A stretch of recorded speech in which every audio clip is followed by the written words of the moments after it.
crying. So, with that being said, the first one who could bring it up. Graduated with an advanced honors diploma this past May. You can make noise for all this black girl magic if you want. She will be attending Grambling State University this fall.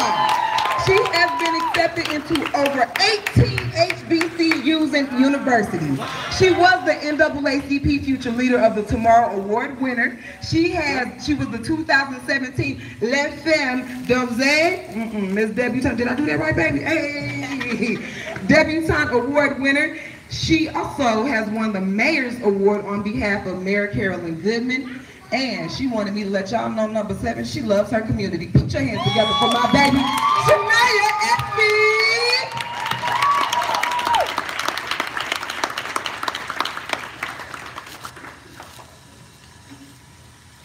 Let me do it.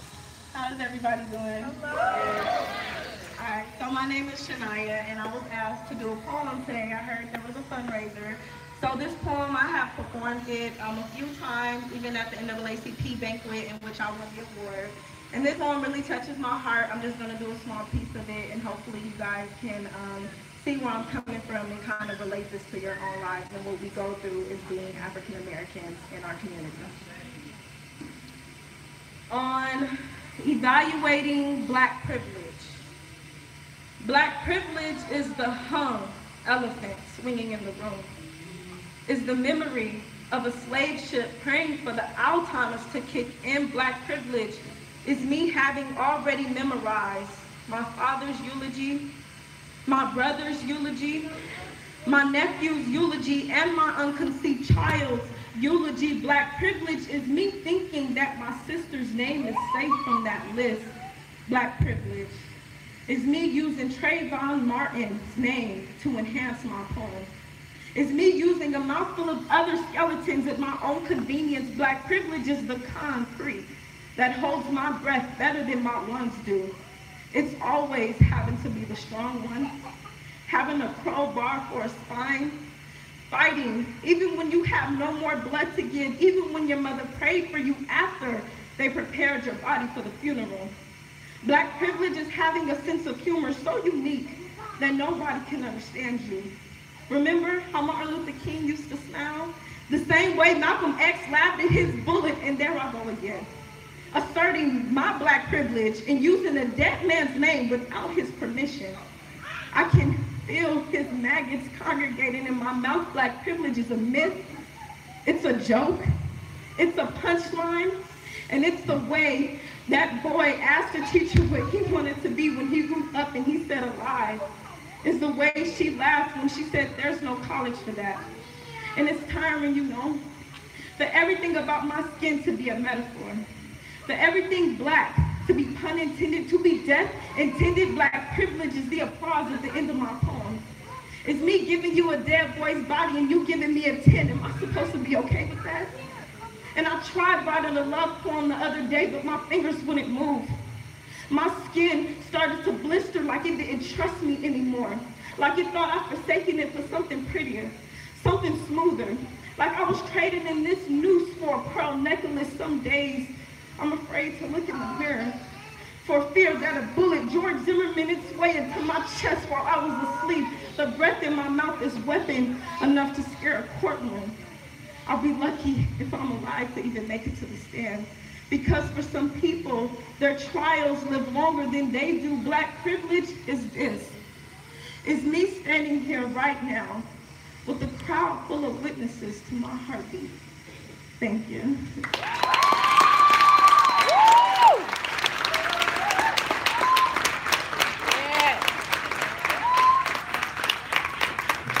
Baby got so much adrenaline. How you gonna Snapchat that? How you gonna Snapchat about it? You can't Snapchat about it. Y'all one more time for Shania. Thank you, baby. I'll say again, for everything that she has had going on, y'all have to know that baby's story to know how grateful I am for her. And the next young lady that's coming up to realize how important it is to pour back into their community. Yeah. They didn't agree to do this because I asked. They agreed to do it because it was something that could help someone else. I just started off with, it's a fundraiser and I need you. Okay, when, where? These babies call Ubers to get here, y'all. I shouldn't have to be able to class. Like we should really just all growing up. All right, another one of my babies. This young lady has won first place in the Black Books Bonanza. She won first place in the 39th annual Lean On Me Black History Essay Contest. She won best performance in the first annual Poetry Slam at the West Las Vegas Community Center. Or does this say East? It say East. It don't matter, you won. And she also won the Arts Award at the 2018 Gala for Batteries Included this year. And she is also going to Grambling State University. Nice. Y'all gonna get this black girl magic whether you want to or not. Make some noise for my baby Jerica Daniel.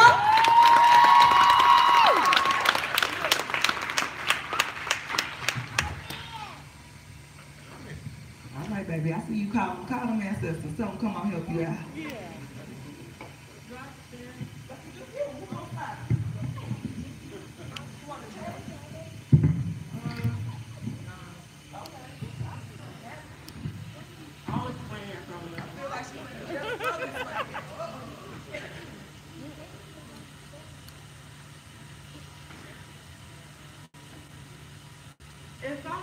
If I hurt, then you hurt. And if you hurt, I go crazy because I can't make the pain go away. And if mama hurt, then the whole house suffers in silence. Our culture has become ignorant and selfish. Who do we go to if mama ain't listening? Who do we run to if daddy ain't home? Who do we cry to if sisters and brothers don't care? So we act out. We do drugs to escape the feeling that we hate. My friend Zay is 16 years old. Average student. He has a secret that no one knows about him. He was raped by his uncle, and he doesn't want to tell anyone because he doesn't want to feel any less of a man. So he suffers in silence, contemplating suicide, saying, if I end it all, will it take the pain all away? He fights his demons and gets high, hoping that he will achieve the first high that he achieved at first, just one more last time. Donna and Donna have been hustlers. They've been hustling ever since I knew them, but no one knows where they came from. See, their mama been out on the street, getting how she can so they can have some food to eat, and the daddy never was at home. Slinging dope on the corner with 5 different baby mamas running around. Now Donnie sell weed, getting it for him and his so they can have some food to eat. And little Donna on the pole, shaking what her mama gave her to bring some money through the door. And then there's me. Average student, successful athlete, with a single mother, with a dad that didn't believe in me. You see, my dad used to always tell me I was going to end up like my crackdown sister. He used to always tell me that I was never going to amount to anything. All I wanted was my dad to be there for me. Treat me like a little princess and never disappeared. See, my dad was my first heartbreak. He broke my heart before any other man had the chance to do so. So now I want y'all all to tell me, how am I supposed to trust any man when I can't even trust my own flesh and blood? See, the truth is, I think we all need love. Thank you. Awesome. Capri.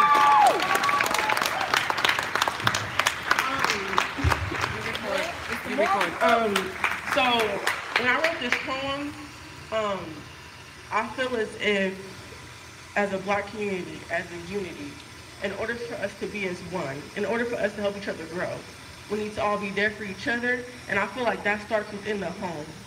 As you see, like all the people I named, they had a problem within the house, so then they grew up to be what they were, including myself.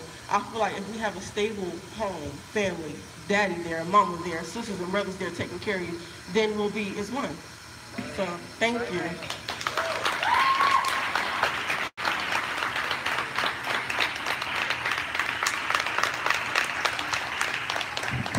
Ooh, all right now. Sure. Oh yeah, y'all can keep clapping. Now give me a minute. Give me a minute. May I please have Derica and Shania to return to the stage area, please? Thank you. Y'all are really bad with the clapping. You in charge. You're in charge. You know what it is. Because the rest of them taking naps on me. Oh, we supposed to clap on. Stingy. You know you don't run out of claps, right? Like you'll get more. You'll be blessed. All right, you all. So these young queens are right now, like, I don't know, they're kind of in the place I find myself in. Helping others out when they really need help themselves. They're getting ready to be college students, y'all. They're getting ready to be college students. With that being said, Master Mindset LV, got y'all. He got y'all back. Go, show them what you got for them. Tell them, baby, what you got for them. So I just want to say, going to college is an accomplishment. Yeah. Right? So let's start there. Let's start with going to college is an accomplishment. But they're not staying home. They're going away to college. Grambling. That's a long ways from Las Vegas. Right? So AK already explained to us that they had to find their village. They had to find their village in their childhood. And now they're stepping into a young adulthood, and now they're getting ready to go to a foreign place that they've never been, and they have to deal with schoolwork and manage their lives as adults, right? How old are you young ladies? 17. How much life experience do they have at 17 when it comes to living on your own? Not a whole lot. But college is an accomplishment, yes? Yes. So, with their mastering mindsets, we talk a lot about science, technology, engineering, arts and mathematics. And we hammer science, technology, engineering, math, right? But this was an opportunity for our youth to really see the art element and see how important it is and how moving it is, right? Seeing the importance and how effective vibrations are. Because it took some energy to move those vocal cords, right? And then those vibrations enter those ears, right? And it's having a relationship with your brain. It's making you feel a certain kind of way, yes? Okay. Okay. Come on, Pastor, take your time. Take your time, Pastor. So I said that to say, congratulations on getting accepted to college.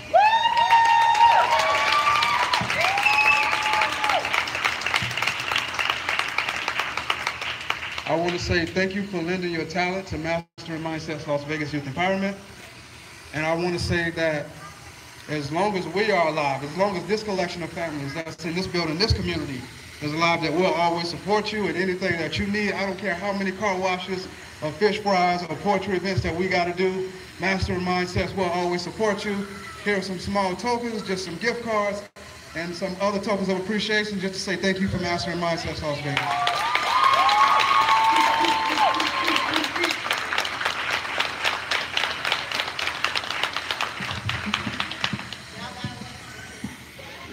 Okay, wow. Listen, village.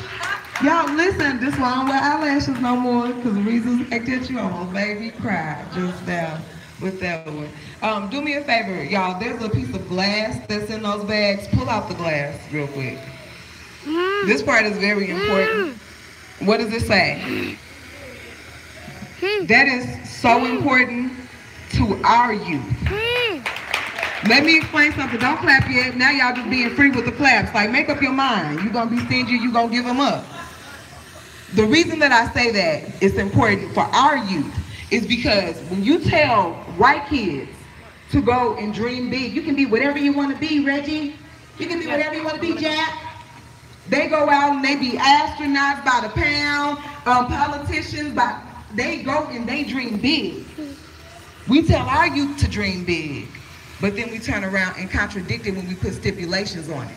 Dream big, but no, you can't go to Dream big, but no, you can't quite go to college. Dream big, but no, you can't be a cheerleader because we can't afford it.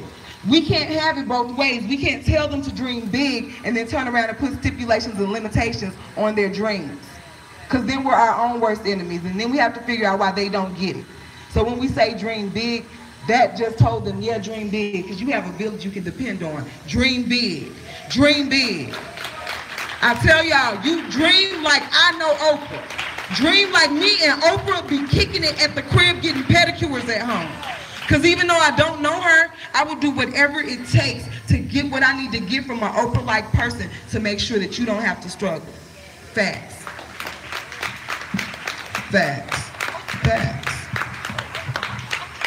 All right, y'all. Now it's time for the grown people. I mean, the people that pay bills already, baby. I know y'all grown. I'm talking about the people that just had to pay rent last week and we was mad about it. With that being said, look, you got a bunch of wows in the back. Mr. Savoy. Oh, let me actually say thank you to the press. Thank you to the press. Thank you to all of the press. Thank you to the press. We love the press. With that being said, though, you on my stage. We not fake. We thought you fake. Oh yeah, real news, right? Not faux news. All right, you all. We have a lot of people who are donating their time. That is the thing to me that is the most precious. You can give money because you can get that back. Time, it's a wrap once you give that away. With that being said, these two queens run a dope center. I can't call it a yoga center because it entails so much more than that. She is the reason that I know that yoga is ours. I thought that it belonged to Rebecca. I didn't know that you could colonize yoga, but look at us. With that being said, please welcome Queen, Goddess, Empress, Sis, plural, because it's not just one that came with us today. Letitia Suda and Usuri. Thank you so much, Queen Ashe.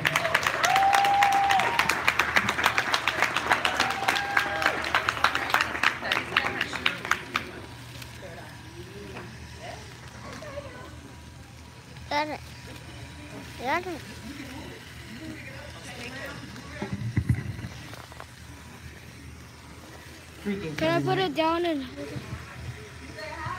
I'm Keisha Suda, and it's my partner Usuri, and we own a studio called Sacred Geometry Yoga and Wellness Studio, and we are both certified kinetic yoga instructors.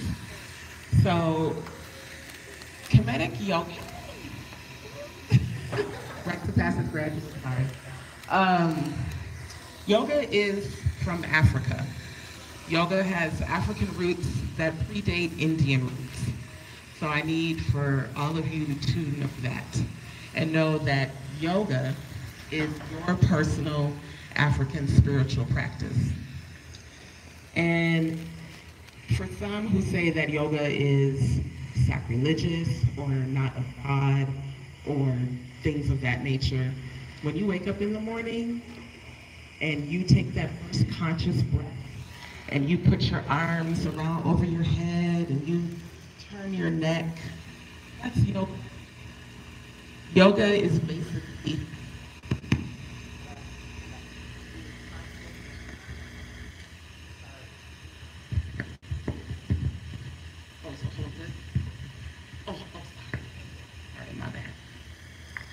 So yoga is basically just being conscious of your breath. So that's very important because the breath is the life force energy of the body. In Kemetic yoga, we call it Shu, S-H-U. So that is what our ancestors referred to as the breath, the life force energy of the air. And without the life force energy of the air, we cease to exist on this plane. We can go without food and water for extended periods of time, but 5 minutes without the breath, and we cease to exist on this plane. Can we all agree on that? Okay. So does anyone know, because since we're talking about King Tut and his exhibit, and this is in honor of King Tut, which his name is Tutankhamun. Can we say that? Tutankhamun. Yes, my dad. That is the proper way to reference this ancestor. King Tutankhamun had a very interesting history. He ruled over Egypt starting at the age of 6 years old, and at the age of 19, his reign was over because unfortunately he transitioned. His parents were actually brother and sister, but that was very common back in that time. So because of his of that DNA being very close. The 7 vertebrae in his neck were fused together, so he was unable to move his head. So he couldn't rotate his head. He would have to move his entire body if he wanted to look either direction. But he was a fan of chariot riding. He also had a clubbed foot and some other issues that were physical. He had 2 daughters. Unfortunately, both of them were born stillborn. So he never got to cherish his daughters, but his daughters were actually buried with him in his neb ankh. The neb ankh is a Kemetic term for tomb, or what we call a casket or a coffin. But back in Egypt, which the proper name for Egypt is Kemet, can we all say that? Yes. Words have power. So that is exactly why people like the Greeks and the Romans took our words, dismissed them from us, and called them other things, because words are very powerful. So the proper word for Egypt is Kemet. So let's do our best to refer to Egypt as Kemet. Kemet means the black land or land of the blacks. So they did not want Egypt or Kemet to be associated with the continent of, where is it? Kemet. In Africa. Oh. Yes, it is in Africa. Some people would try to tell you that Egypt or Kemet is in the Middle East. That's not true. It is in Africa. But because Kemet meant literally land of the blacks, they wanted to disassociate that country away from Africa because of the advancements, the technology, and everything that came out of those dynasties and that empire. So please understand that. And these people, the ancestors, your ancestors, are from all over the continent of Africa. Okay, so Egypt is just one that is highlighted because it was very ahead of its time. They were a very luxurious people. They were a very supportive people of each other. They were just very ahead of their time. They created a lot of things. The creation of the pyramid alone, which that is also a Greek word. Pyramid means house of fire. The Kemetic African term for pyramid is Merkut. Can you say that? Yes. So the Merkut, the base of the Merkut is actually 18 football fields wide. So everybody knows how big a football field is, right? So can you imagine 18 of those? That's the base, just to walk around it. And it is 482 feet tall. I know because I climbed to the top and it was a hike. And each stone weighs 2 tons, each stone. So back in those times, there weren't cranes, there weren't bulldozers, there was no modern machinery. It was the architecture, engineering, surveying, genius, and brilliance of our ancestors that built that. Modern people try to say that the Merkut were built or was made by aliens, because to this day, they cannot understand how people created that without modern machinery. And the mathematical equation of the Merkut, it's actually 1/360th of 1 degree off of the Earth's axis. I mean, that is amazing. But back to King Tut, he was about 5 feet, 11 inches. He was very slender. And he perished at the age of 19.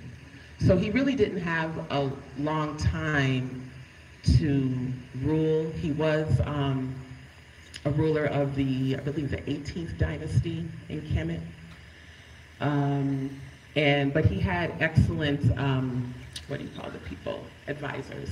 Excellent advisors who were his elders that advised him on what to do because he was so young, so he really didn't have a lot of knowledge as far as how to rule the kingdom. But the reason why he is so popular is because his Neb-Ankh, or his tomb, was basically untouched. When they found it, discovered it, it wasn't discovered, it was already there. When they found it and robbed it of its 5,400 jewels and oils and other things, they were pretty much all intact. And his body was pretty much all intact.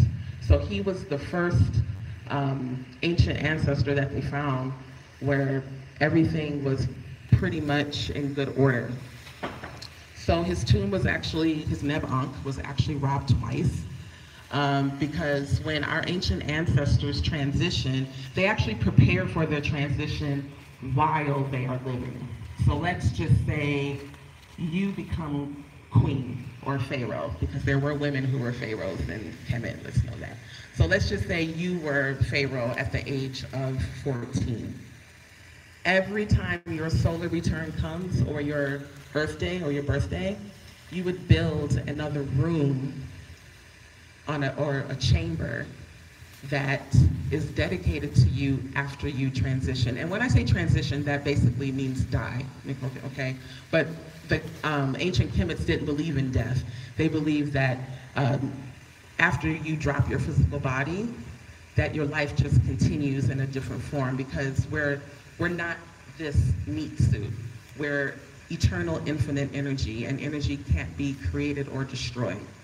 So, yes. So after you transition, after you drop your meat suit, after you drop your physical body, you are just energy, okay?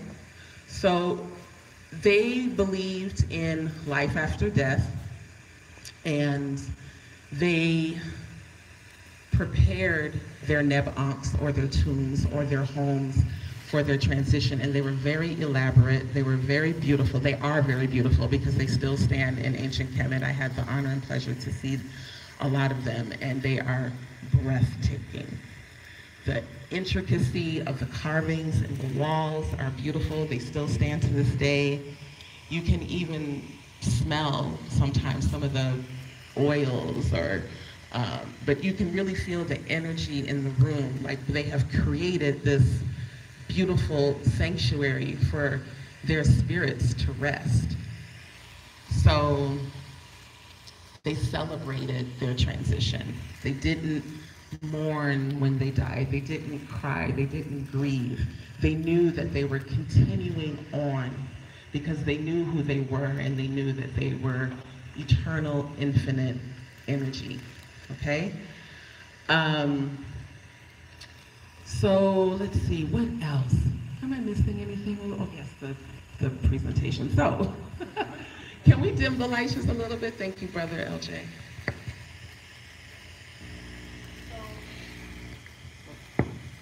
I had the pleasure, as I said, of going to Kemet last November to continue my studies.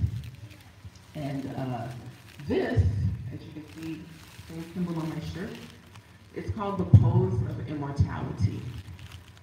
This pose is actually in the Cairo Museum. It is on a chair, okay? It's on the back of a chair. And it's a beautiful carving, and it is the ancient Kemetic symbol of life.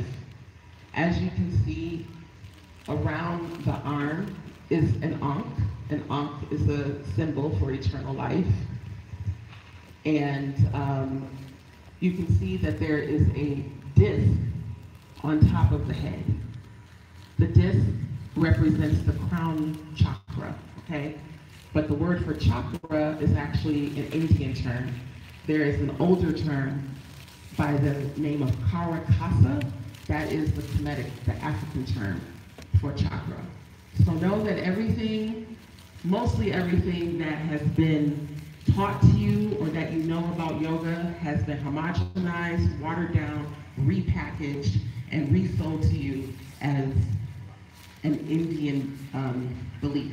But it is African. It is purely African. And you can go and see all of the African yoga poses still on the temple walls to this day. They still exist. They've been there for thousands of years. And he sits on a throne, on a seat there. And this pose just represents eternal life. Because as I said before, we never really die. We just change forms of energy. So, it is a yoga pose. This is me doing that same pose. Can you see the resemblance? So it's the same pose. And when you do these comedic poses, because they are your poses, they are our poses, you feel an extreme amount of energy, tingling, vibrations, sensations. Sometimes you see images, and we should not be afraid of these things. Our ancestors felt these things, and they created these things in order for us to heal ourselves, especially in a society where we are really not welcome and we're not accepted. We really need to reconnect to our African spiritual practices such as yoga, meditation, eating healthy, and do it now.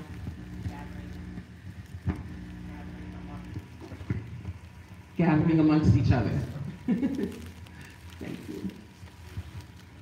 This was outside of the home of King Queen Hatshepsut. So Hatshepsut was a woman who was also a pharaoh. That's how powerful, been standing for at least 5,000 years. Okay? And Black Panther was an awesome movie. I loved it because it had a lot of references to yoga and meditation. Do you remember when the one of the female general, how she was flying the plane? Does anyone remember how she was flying the plane? Did she have a steering wheel? How did she do it? With her mind. She was meditating. She was very good, very observant. She was sitting there, she was concentrating, and she guided the plane with her mind. So I just thought that was amazing when I saw it. I was like, yes, girl. So this is actually called the pose of Asar. Can everyone say Asar? Okay. So Asar was actually one of the original pharaohs of Kemet, okay? So whenever you see this pose, and we have done this pose in comedic yoga for years, and it didn't really become popular until the movie, but you know how things go. And they actually hold, okay, so you see how their fists are balled up? They're holding one of these in each hand. So the one that's coming down, that's a flail. And the other one is a wasp. So the wasp with a hook on it, that was a symbol of being a pharaoh, of being in power, of being a king. The flail was actually a representation of the fertility of the land, that you wanted a good harvest. You wanted, good crops, because if you don't have good crops, you're not eating, right? Everybody want to eat. So the pharaoh was responsible for those things to happen. So every time you see that pose, I know you're always going to reference Wakanda Forever, and that's beautiful, and that's fine. But I want you to know the original meaning. The original meaning of it is, I am Asar. So it kind of means, I see the reality in you that sits in me. That's what it means, okay? So that was a reference that was taken from the movie. So that is me standing in front of the temple of King Queen Hatshepsut, doing the I am Asar pose about a year before Black Panther came out, okay? So just know that your culture your ancestry and your ancestors were the creators of everything. Everything. Mathematics, science, which is why Shuri was so fabulous in that movie, right? She was brilliant, she was smart, because she's a descendant of the ancient ones. And the ancient ones knew inherently, innately, what to do without an iPad, without Google, without any of that, with their minds, okay? Agriculture, architecture, and also a lot of the symbols that we see popular in America and the United States today were stolen from ancient Kemet. One example being, everybody knows what, for Washington, D.C., right? The basic landscape of it. We know the wading pool, right? What do they call it? The reflection pool? And you see that tall monument, right? We call it the Washington Monument, right?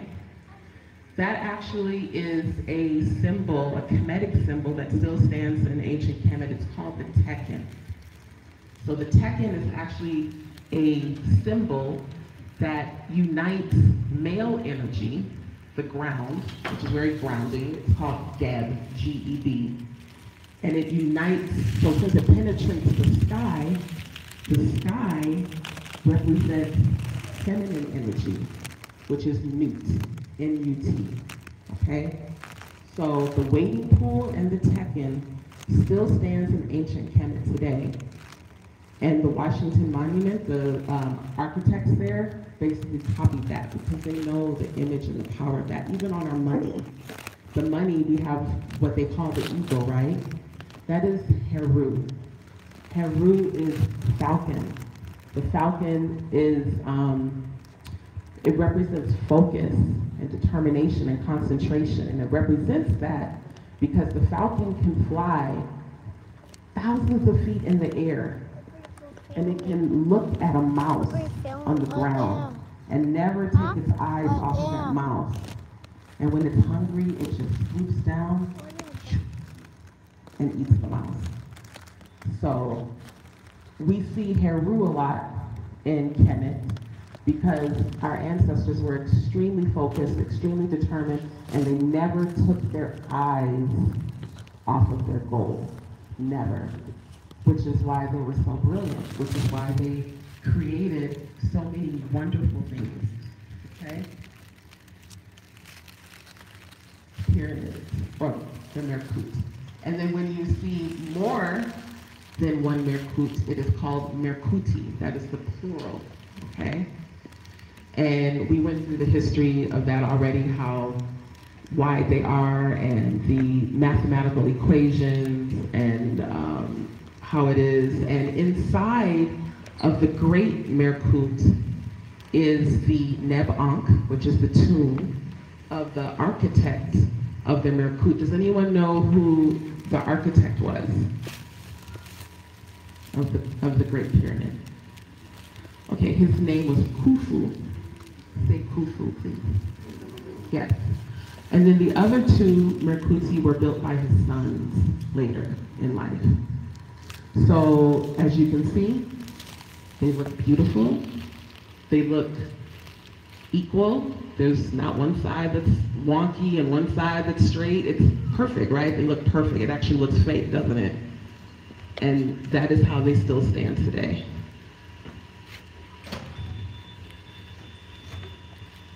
Okay, so you see how tall I am, right? I'm not a small lady, right? We can agree on that, and that's cool. I'm fine with my size.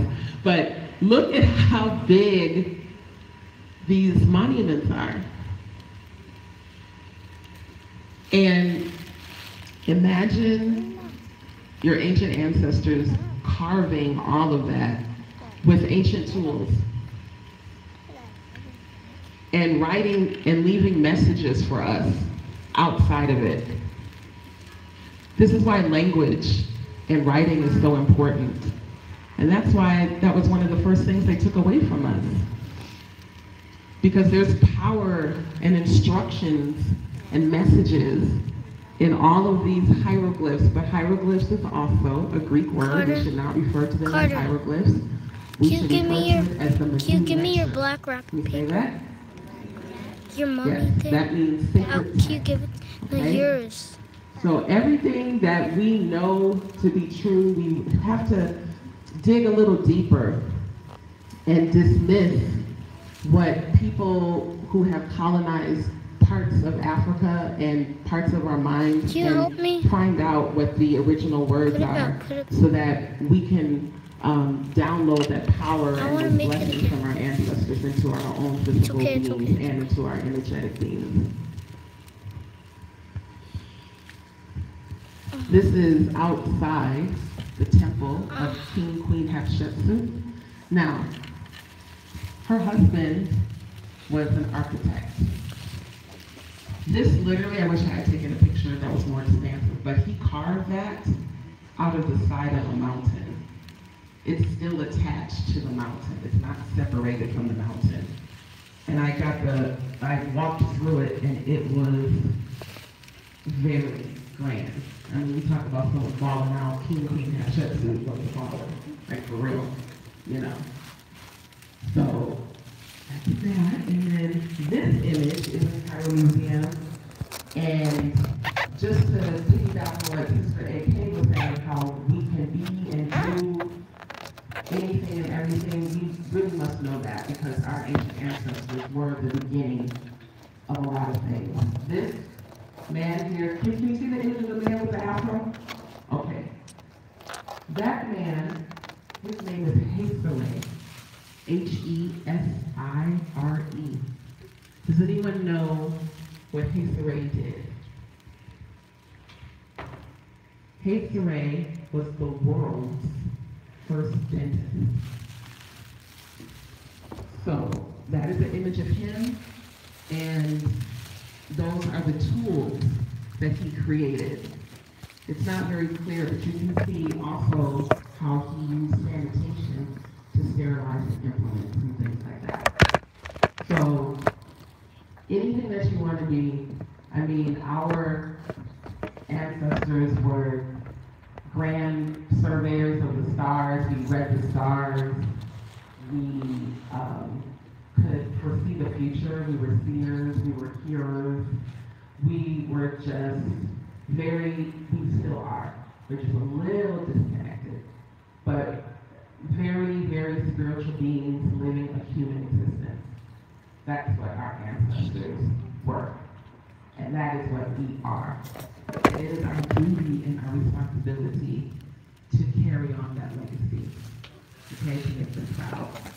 So, what we would like to do, very briefly, is just to lead you through just a quick 5-minute meditation. My sister Uzuri is going to play, is going to do some sound healing. And she got her beautiful quartz crystal bowls. And then I'm just going to lead you through a small guided meditation, if that's okay. Okay, thank you. So first off, I would like everyone to put whatever you have in your hands down. I want you to take all of your purses off of your person. I would like you to sit with your back against the bench and your feet flat on the floor. And I'd like you to put your forearms on your thighs, have your palms facing up in a receiving motion here. Close your eyes. Trust the environment around you. You are safe. You are with family. And I want you to roll your shoulders back and down. Keep your eyes closed. And I want you to connect with Shu, the life force energy of the air, your breath. Without disturbing the body, breathe deeply through the nose. Allow the belly to fill up. As the belly fills up, when you can't take in any more air, hold the breath for 2 to without stressing the body. And then when you're ready to exhale, exhale through the nose, long, slow, and deep. Allow the belly to contract.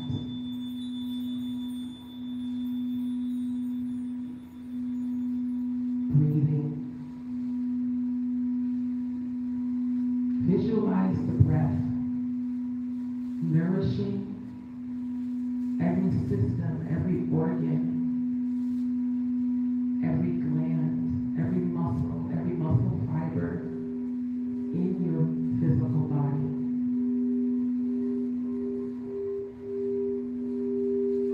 And as you exhale,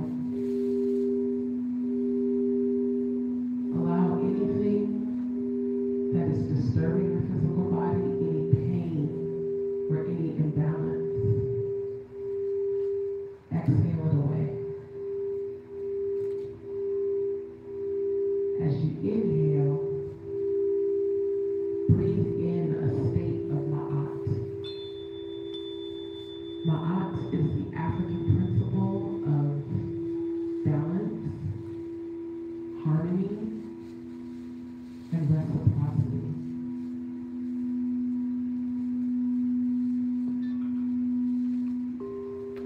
Relax the shoulders. Notice if your eyes are dancing behind your eyelids. If they are, gently quiet them.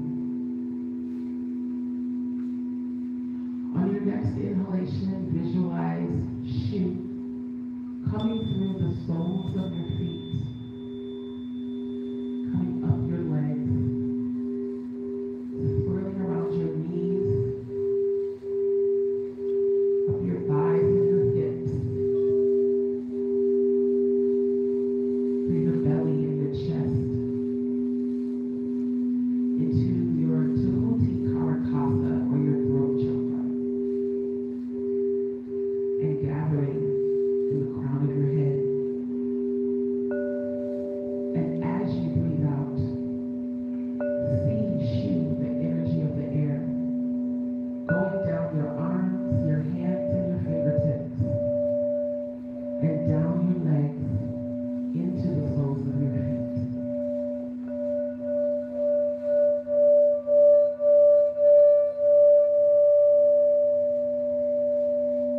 Allow the sound to penetrate not just your physical body, but your energetic body.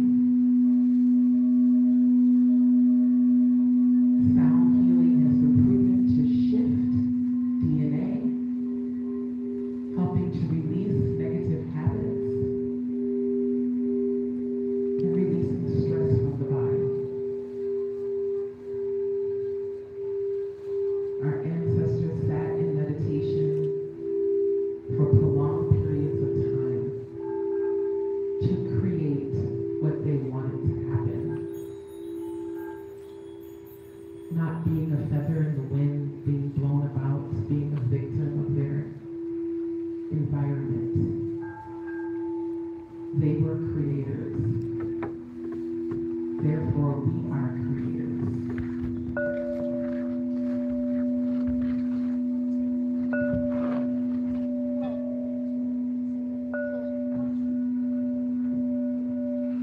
Visualize with every breath your lungs expanding and growing healthier and rejuvenating with every inhale and exhale. Allow the breath to be one of the healing agents of the body.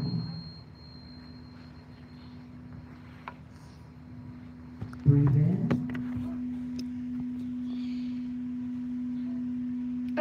And breathe out.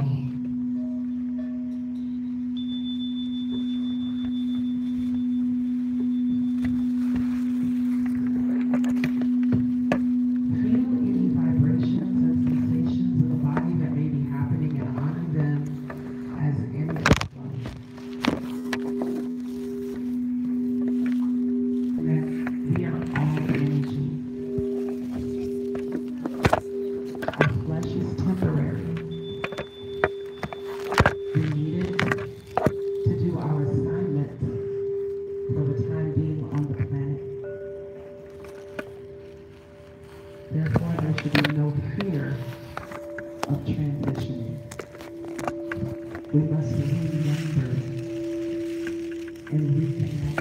who we are and from whom we descend.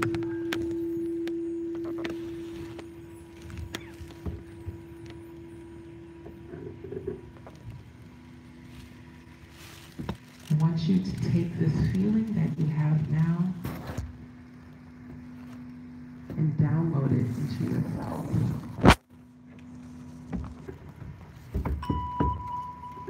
This is your true nature. Non-reactive, peaceful, calm, joyful, present. Get out the way. Amongst your people. Get out the way. Loving yourself, healing yourself.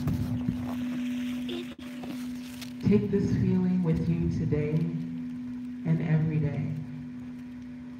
And every time you breathe in, and every time you breathe out,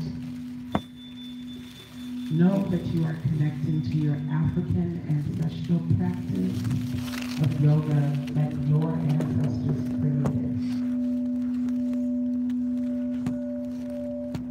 With eyes closed and with sincerity, we give thanks and praise to the Creator, to our ancient ancestors, for leading us this knowledge of rejuvenation and revitalization. So as we step into the future with knowledge from the past, may our breath be long, slow, and deep. Life, Uja, health, Senet, prosperity. Take your time, opening your eyes, and thank you so much for having Uzuri and I as presenters. Hotep means peace be unto you. Hotep. Hotep. Thank you.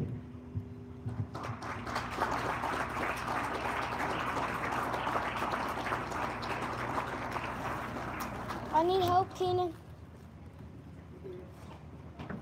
Kid, I need help. Can you help me?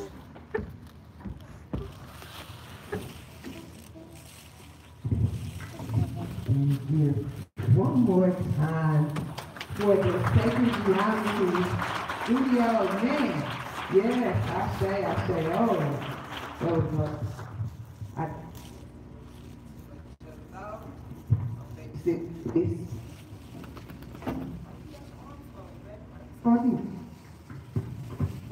Like who sits with their arms folded in somebody's lap? I'm not like, we'll talk about it. He looked at me like, yeah, I'm not the time. All right, you all. Let's leave my nephew alone. Let him come up here and wreck shop. Come on, nephew. Tear it all up. Don't even sit down because you next.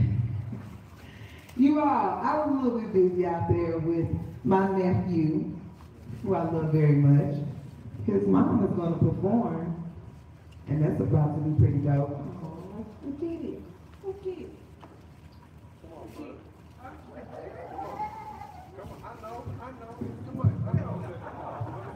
I'm glad I got all these witnesses in here, because the baby ran off like I did something. Mind you, he ran to me. I didn't offer to pick him up. He came to me. Look at him. Go give him a nap, because he acting like I really did something to him. Look at him. All right.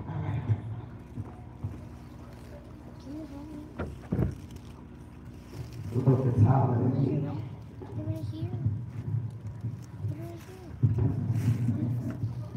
That's all right. Yeah. She's gonna come up here and this is how it's gonna be for us. Y'all, my sister's so dope.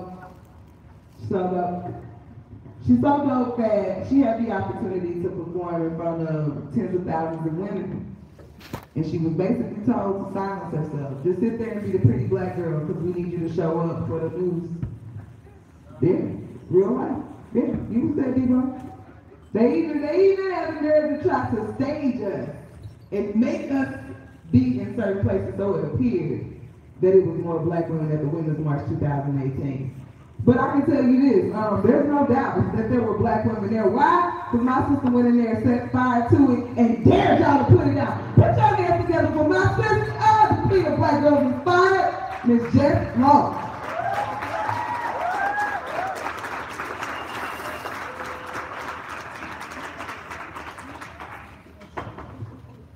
How y'all doing? Good. Okay, start off by talking about your women's march. I'm so tired of that phone. So, we want it. They don't want that phone. So first I'd like to commend Masculine Mindset. It is so hard doing work in the community. People see the outcome of the events and they think it's easy. This is hard. It's hard. And even myself, I tell LJ all the time, I'm ready to give up. I'm tired of it. So I want to commend Masculine Mindset. Woo! This is to my sisters who feel as though they lay the track but they never win the race. The ones who are full of substance but their outer shell does not reflect what society says is beauty, so that makes it feel as though they're easily replaced. The ones who know that Nikki was Giovanni before she was Minaj. The ones who used to choose their words with messages and their pens to massage minds. My sisters with multiple meaning, unique, simple simplicity to make you think. The ones who know that Umoja, Ujima, Ujima, Kuumba, Kuchakaka, and Mani, and Nia have purpose, and that Black history is more than February. This is to my sisters who mere presence in the room make a grown man feel weary. This is to my sisters stitched together from God's strongest thread, the ones who are courageous enough to wear their true crowns on their head naturally. Even I bow down to you. This is to my sisters who know that well, just because they made it in your closet doesn't mean it's for you to wear. The ones who will die young because they carry the weight of the world on their shoulders, but it's too much for their hearts to bear. The ones who are grounded, the ones who are not worried about being the diamond because the other coins are much more well-rounded. Think about it. This is to my sisters who know that the Underground Railroad didn't really run on tracks, and our sister Tubman basically carried our ancestors to freedom on her back, and when she said I free 1,000 slaves, but I free 1,000 more, they knew they were slaves. My sisters who know that ain't nothing changed. We just slaves for our shoes, clothes, and purses. My sisters, these are not our blessings, but these are our purses. Let's strive to have some purpose. This is to my sisters who believe Sister Maya when she said we are women of resilience. This is to my sisters because we are walking brilliance. This is to my sisters. You distracted me with that big old smile over there.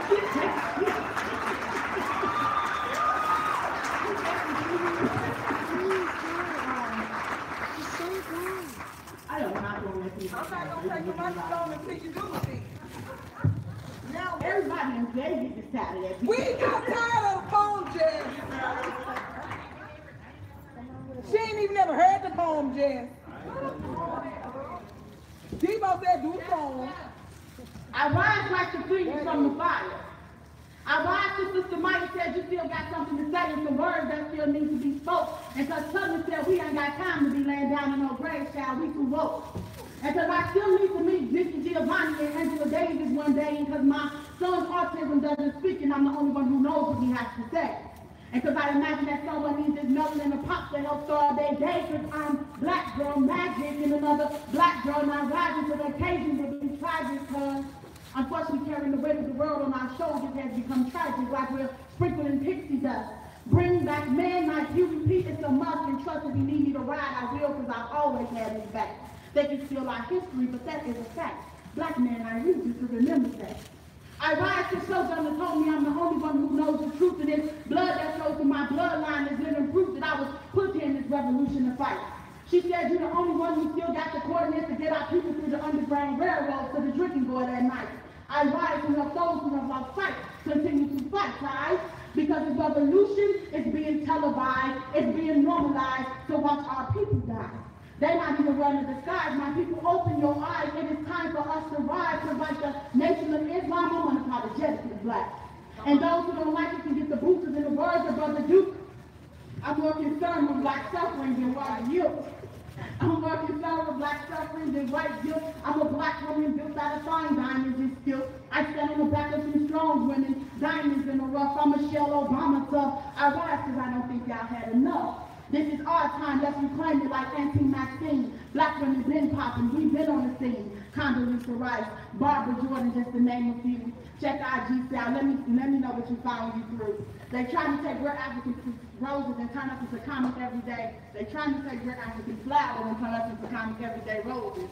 They lie into the world. They portray us as only being loud, ghetto, and trauma-filled. They say we're trying to tear down that which we have struggled to build. They trying to pull up the roof to stop the growth, but they forgot that we are both. We are women. We are the backbone. We are the seed from which all this has grown. And you ask me, why do I rise? And I say, where do I begin? I am the fist in the air. I am the brick house that makes you stop in your tracks and stare. I take water and turn it into food. I am the beat behind the glue. I am black gold. I am woman vivacious and bold. I'm the one who would throw herself on the slave block to make sure her king wasn't sold. I am dynamic and I can be anything. I use raindrops to warn you to take preparations for the storm I'm about to bring. And in the words of my sister Maya, I rise, I rise, I rise. That is good.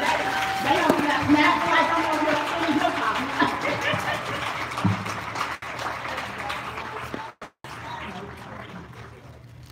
Thank you for allowing me out, Mastermind Sis. Keep up with your work.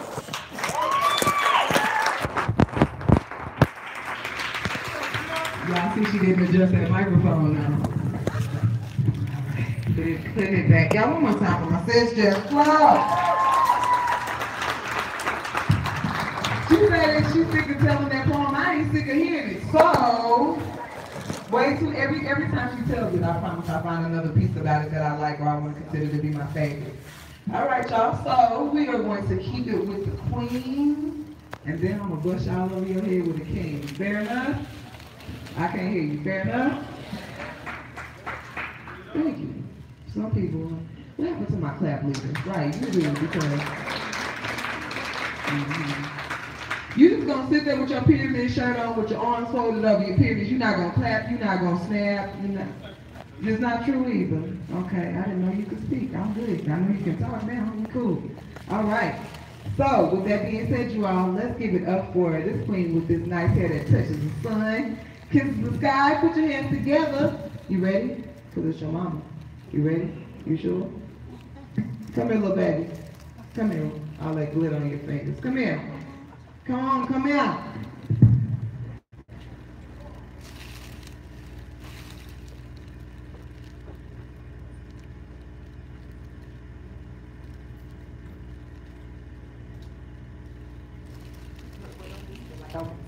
Say it. Modest Jones.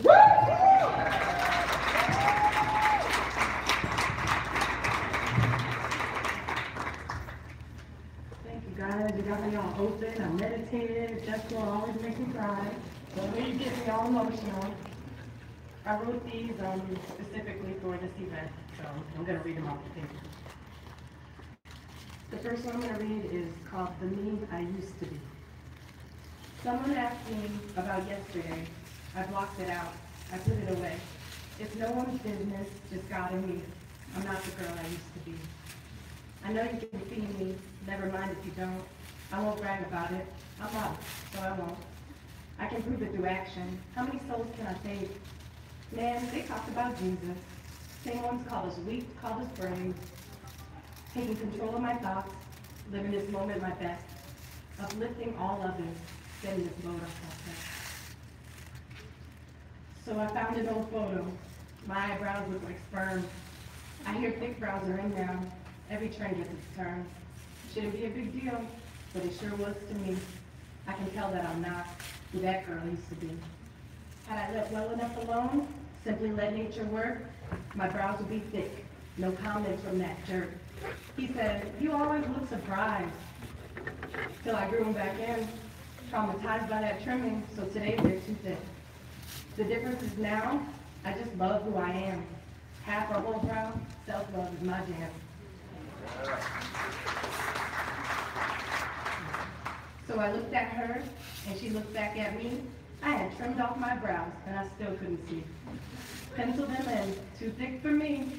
Thank God I'm not that girl I used to be. If I knew then who I could be, coming time, no fragility. It would go amiss in my vocabulary. I'm certainly not who I used to be. I used to swim with the sharks and fear until the Lord prepared my spear. His word, he said, hold his ear. No matter what, he will be near. I no longer fear the sharp. I see spirits in the dark. Sometimes I'm filled with questions because my pigment is too stark. So I stop and take a breath. I grow closer to my death. I take in all this beauty. I find purpose in my quest. That petty girl? Oh no, not me. That was the girl I used to be. Didn't know I was a queen. Took a while. Now I see. Oh, I look different than that made-up face. That girl I used to be. Sometimes I hear words like shots fired at me. So I take them in stride. They are blind. They can't see. Sometimes I react. I say, who? You mean me? Nah, that was a shell of old girl. That ain't me. See, I'm full of spirit, and this time it's my own, mixed with the spirit of the Lord, and let the seed throne. I won't give up my feet, my freedom or God's plan. This temple's all out of passes, no more access for man. Instead of overthinking, I've learned to oversee. I don't care what you read, what you saw, that ain't me. My Savior's blood washed me clean. I make mistakes, still I see. The difference, clearer than a mirror. I'm not the me I used to be.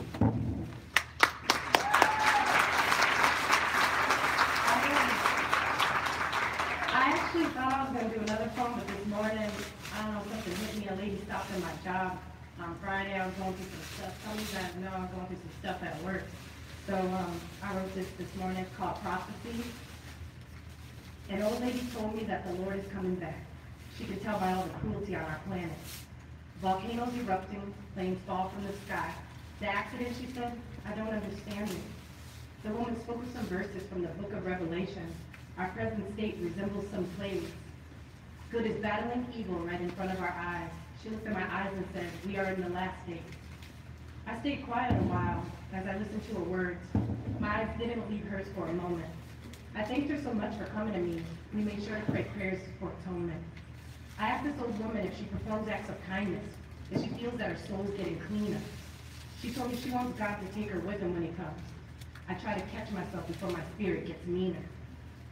She said, Modest, you're so blessed. I can see them all on you. Don't forget it, not even a second. I dropped to my knees, thank God for this sign. With two gathered, we're a force to be reckoned with. The other folks in the office were being nasty toward me. Why had she cast them and come straight to my desk? Miss Evans said, child, you are the light. Stay lit and stay woke through these tests. That purse designer made millions, hanged herself with a scarf, and most people thought her life was perfect. You may not know why someone's targeting you, but it's their problem, not yours, that's for certain. For that moment in time, I blocked everything out. It was just me, my old friend, and the Lord. For where two or three are gathered together in my name, here he was in the midst with our swords.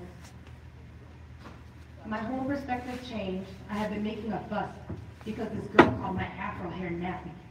I bet your hair feels like Brillo, and I was ready to kill yo. That evil was trying to trap me. Negativity creeps in as a distraction to us, but we know we must gear up for this fight. The revolution is upon us. We've been told so many lies. He that practices the truth comes to the light. Before Miss Ellen left, I got up from my knees. I got up from my seat as she wept. I touched her hand, kissed her cheek, and instantly I felt free. She hugged me as I leaned in to accept. As she walked out the door and left me in peace, I shouted one last thing to my girl. God bless you. Please remember that love always wins in this war against the evils of the world. Thank you.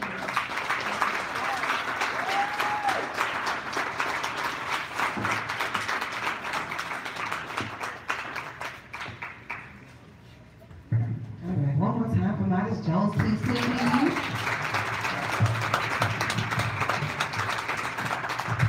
She bet your hair feel like Brillo. Yeah, all right. Keep my comments to myself, but I just be putting stuff in it to save it, just in case somebody come at me with that. Like, oh, that's what they saying to us? Oh, okay. Whew. Good luck. You come over here with that. All right. Before I go on, I want to just acknowledge just a couple of people. Hey, Hezekiah. Come up here, Angel Baby. Can you tell these people about that awesome trip that you were able to go on for that robotics competition, thanks to Master and Mindsets LV?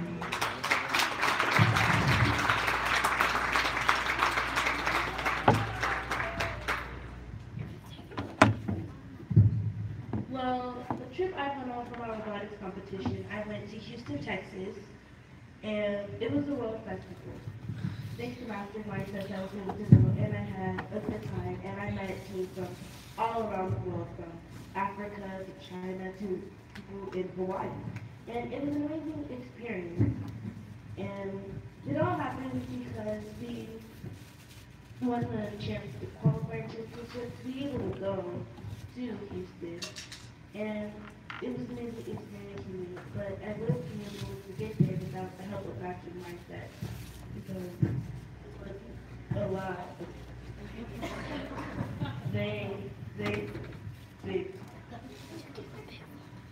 So I just wanted to thank you for all of your help, or I wouldn't be able to go there without you.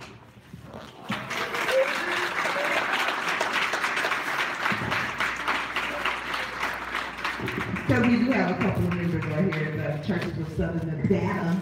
Definitely had a hand. Go ahead, you represent them technically, Mrs. Smith. Technically, your representation of the Churches of Southern Nevada, and y'all were responsible for that. So yes, there you go.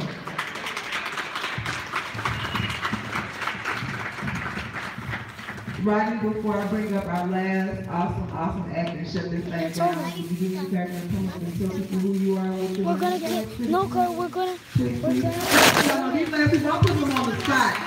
And let me explain why I'm putting them on the spot. Because some people don't even celebrate themselves because we're told to be humble. So sometimes your partner's got to celebrate for you. So look at me, Rodney. Tell them what you're running for.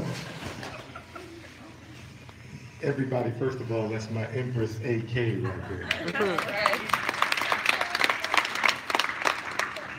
I think what she wants me to let you all know is that as of yesterday, I have been approved for the ballot in November to represent Nevada's 4th Congressional District, which is where we are right now. Good.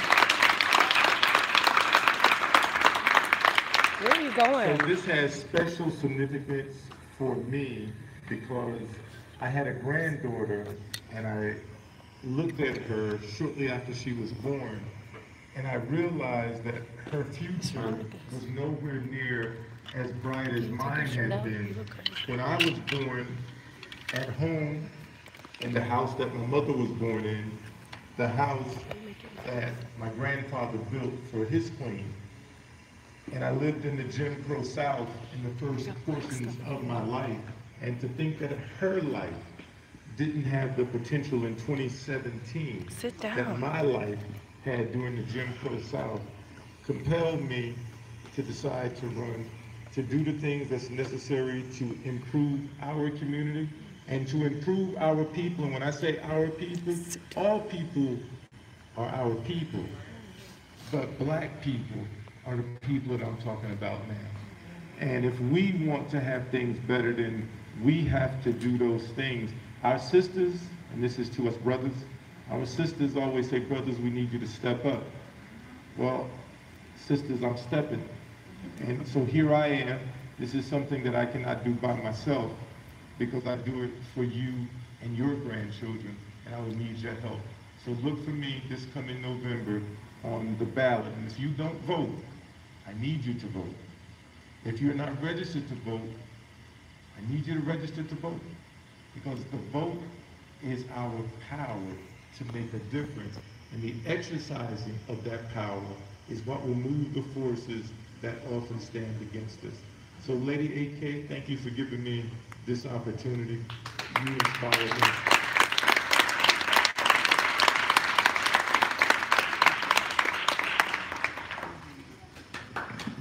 All right, y'all ready for some hot fire? I'm ready.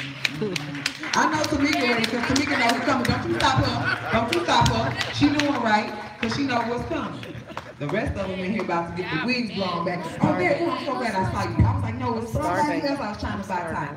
So, really quick, I promise it'll be really quick. A lot of you all are familiar with AK's Closet and what it is that we do, correct? we were unable to be who we were without our first stepping stone of volunteers and people.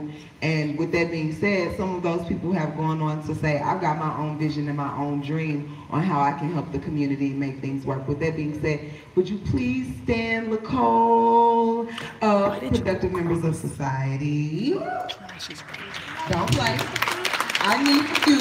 Come up, tell these what your organization is so that they can know how they can help you. I have more than enough support from the community, you all. This queen definitely needs your support. She needs your donations as well. She needs your help.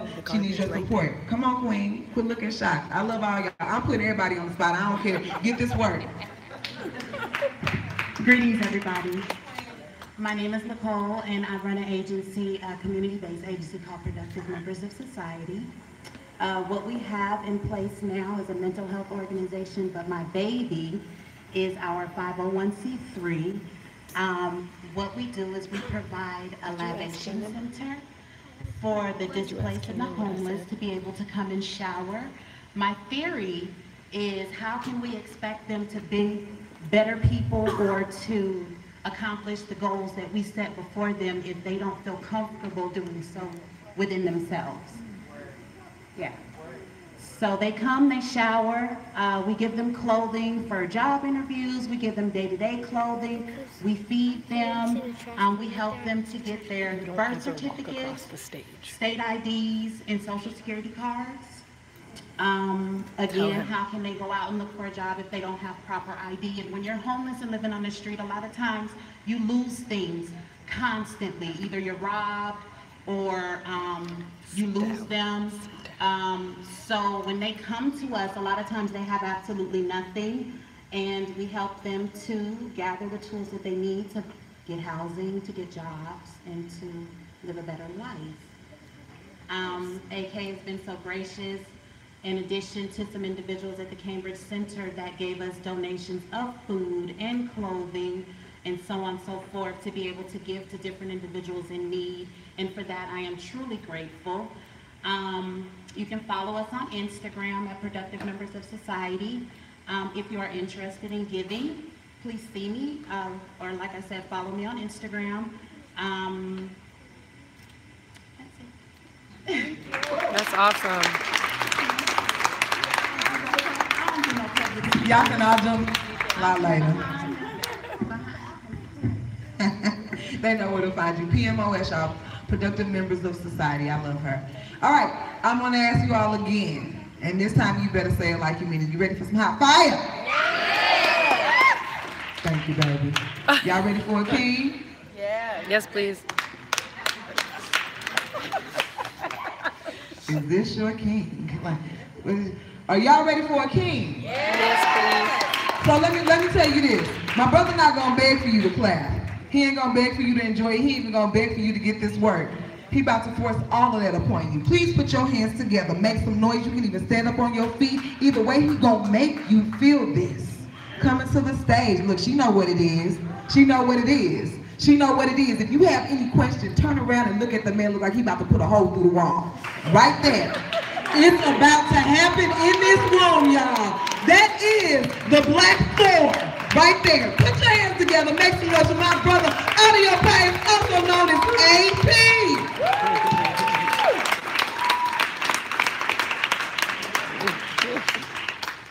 Stop the press.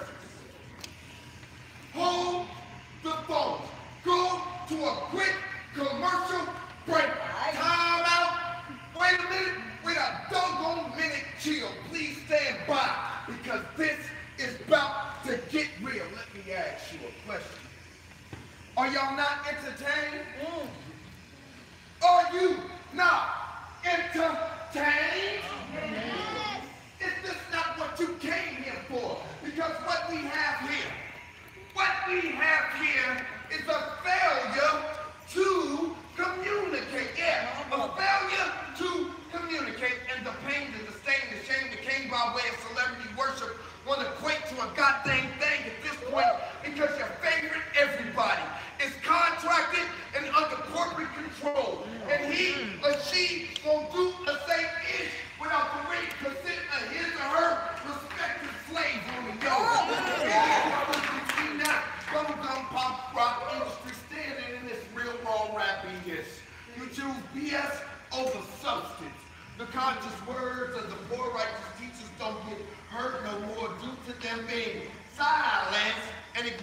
so many distorted forms of monopolized, manipulated, organized, ignorant noise boys that explains why these clowns dumb down the messaging and use it for double the dollars in hopes to keep you distracted and stuck and stupid. Don't be stupid. Also explains why in heavy rotation on every corporate station, you're going to find that they're going to keep that lyrical genocide on repeat, and as soon as the beat drops, oh,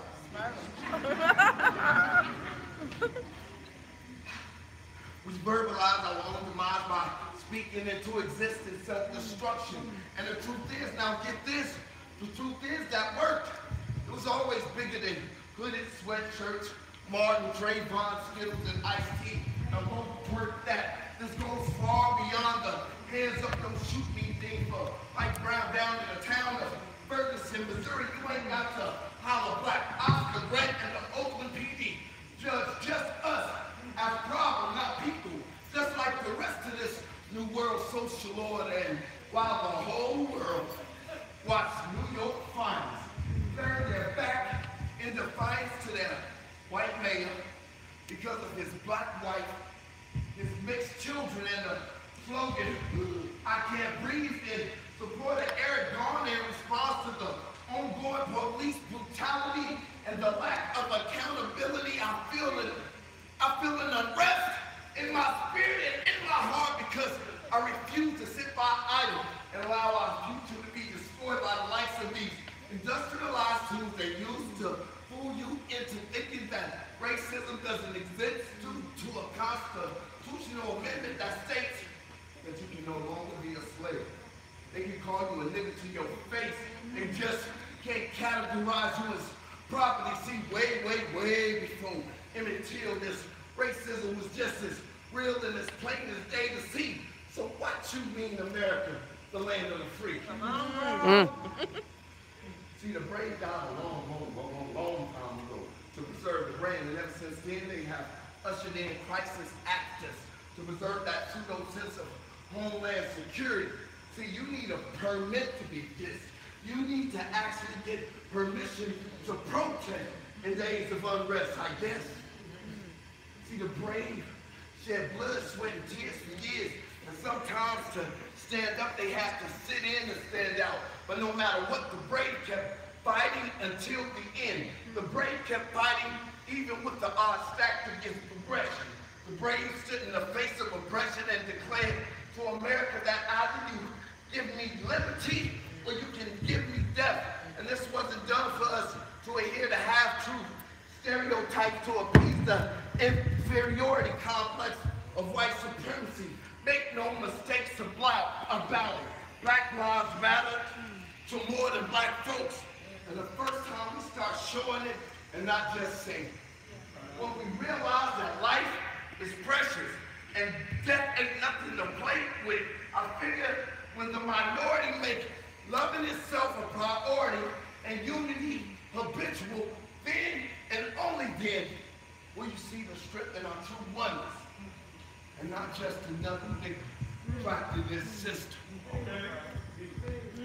Stop the presence. Hold the phones. Go to a quick commercial break. Time out. Wait a minute. Wait a doggone minute. Chill. Please stand by. Next time, read. Yeah. Thank you very much. Thank you.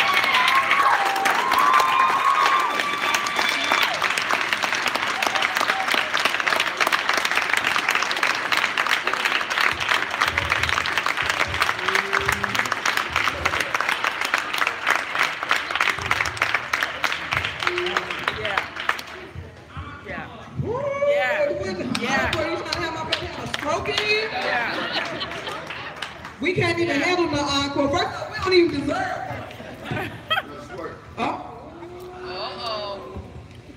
So, now we woke up. I mean, everybody don't pay bills. I mean, if you live with your mama and you got all of this stuff for free, raise your hand right now. I want to see you get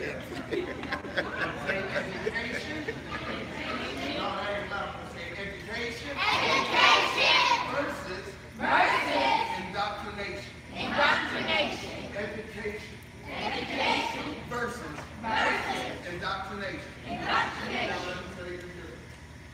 education is your ability to learn. It's not necessarily taking what one person says and believing just that. You have to research on your own. You have to master your mindset. You did? Now indoctrination is when, okay, let me tell you a little secret. This is where I had a problem. I was going to come here and be butter salt because you guys are kids. They tell me you have to be user-friendly with kids, but you are black kids. Wrong. And you are proud. And you don't bow to nobody. You don't apologize for being you no more. That's right. Now, indoctrination, what they tell you to do is, no matter how black and strong you are, let them be first. Let them be right. Right is wrong. No. Right is right. Wrong is wrong. Don't got nothing to do with color, right? A black person can be bad, just like a white person can be bad, right? But see, you know how they play over there with the doo in the sounds? My secret is, I do a lot of meditating. I was shooting for it. And now they got me tuned back up. Now I'm ready to work. See, usually I do this in front of a crowd of a lot of adults, and what comes out of my mouth is slightly different. But I love y'all faces. Keep smiling. Are y'all ready to be revolutionaries? Yeah! Huh? Yeah! I'm gonna say revolution, and I need everybody to yell power to the people. Oh, Get ready. Yeah. Get ready. Power to the people. Revolution. Power to the people. There's no allegiance to your flag, only to my God. Got these patriotisms of humanity's blood flood more through my veins. The streets spilling it all over my hands, man. But I mean, dang, fam, Mr. Drugs don't keep telling us lies. See, I really can't hear them dudes and ladies stop behind the most big cries of the innocent. And innocence condemned to a virtual existence of heavenly hell right here on earth after guns pop and bombs drop shortly after come that fire and brimstone. The fever pitch got me feeling unnaturally feverish, shooting, burning my soul all the time. I get these blank stares to find my glance of how dare you. How dare we? Well, nothing could have took me like this. I woke up one morning and I didn't see no sunshine, and so I was a cloud that lingered up over my head as I felt myself running like another half-dead scared Negro from the police did. All of a sudden, so searching to ride philosophies on my own, and I only speak the truth led me to believe this. You know America's third eye? You know what I'm talking about. The one on the back of the dollar, right? Holland, it was contagious like pink eye. It impaired America's vision. America, the land of contradiction. And if I'm not mistaken, this was the same America that was established and recreated by some Haiti Quaker pilgrims there. I mean, your own kids. It's just so how these walls the hand. How? With blood of native Indian red men. But you wonder why without reservation in every ghetto state and inner city police station, you find the same malicious, atrocious massacres occurring daily. Why? Just face it, not because the American media campaign launch declares our streets to be crime infested, but basically because the Biden conquer has presented itself as America's longest tradition. The repetition wasn't worth it. I guess it is if practice makes it perfect. American allegiance right along with American agony, all American made. Naturally born African kings and queens reduced to weaker American-made slaves. And not the good old-fashioned ingenuity or know-how, but upon these black and blue backs, you built your mighty nation. So I'm going to tell these American racists to their faces that my blood is that of them same slaves you traded. The rhythmic pattern of my bleeding, beating heart is the war cry of my ancestry of days ago when I was a kid. My name is JP. That's right. Yes.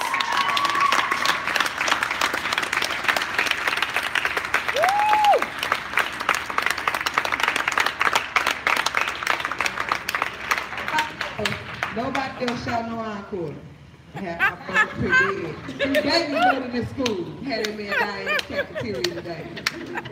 One more time, y'all. Yes. If you like that brother, if you enjoy that brother, you like what he brought, support that brother. He got books you can buy. He got CDs, mixtapes you can buy. Like you can really take his work with you. So ask him more information regarding purchasing his books, things like that. But he's an all-around dope dude, no questions asked. So with that being said, he gave y'all an encore. Give him an encore. Thank you. Thank you.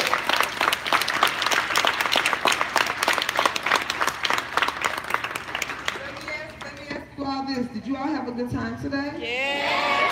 Yeah? All right, I love you, little baby, but I don't need y'all to be the loudest ones because you got some money in little Capri Sun funds. What you got in that bag? That purse. You with the dress on. What's in that purse? Loose Skittles, old raisins, a broken pencil, a iPhone. What you got? Circus token, some chips. Yeah, we can't spend them chips. That's my point exactly. So this is the part where we was at church. The whole back row would try to leave. But you see, we got ushers at the doors. Yeah, we already got our ushers at the door.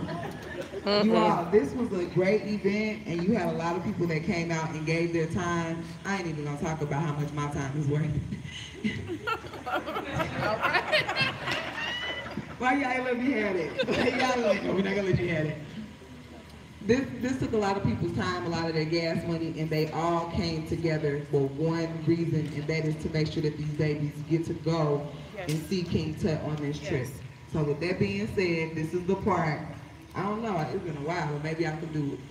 So I need you to dig. I need you to dig deep. I need you to go as deep as you can. Yes, sir. I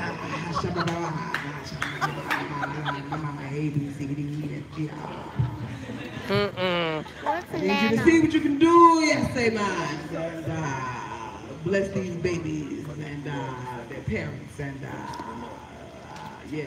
Hey y'all, give us some money though. Like real. Quit playing. And look, I'm gonna tell y'all this. We asking right now. I'm gonna be real. This was a trap. We got goons out in the parking lot. We just need y'all to just please just comply. Just comply. Just please just give us the money just nicely, and then we won't have to do it. We got plan B. I'm sorry. I know that the flyer said poetry for Papyrus, but it was a setup. Yeah, we about that life. You know, I'm from St. Louis. We got Southerners. Yeah, yes. Y'all please just give so we don't have to do some by any means necessary stuff. I'm just saying. Brooklyn.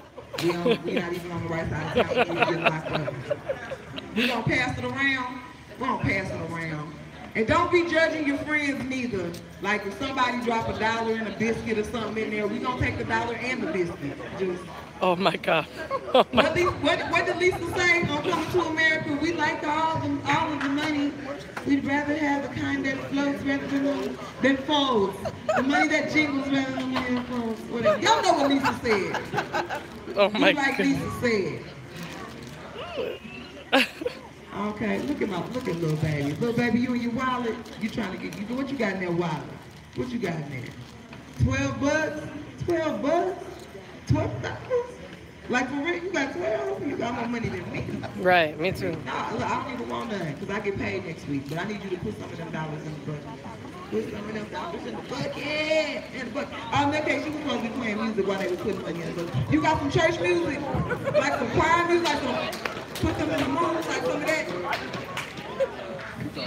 Remind them about the raffle. I don't even want them to get the raffle no more. I want them to put the money in the pot. Remind them. They saw the picture. They could get the picture. They could just give us these dollars. Yeah, I'm strong on me, y'all. We was asking nicely with the performance.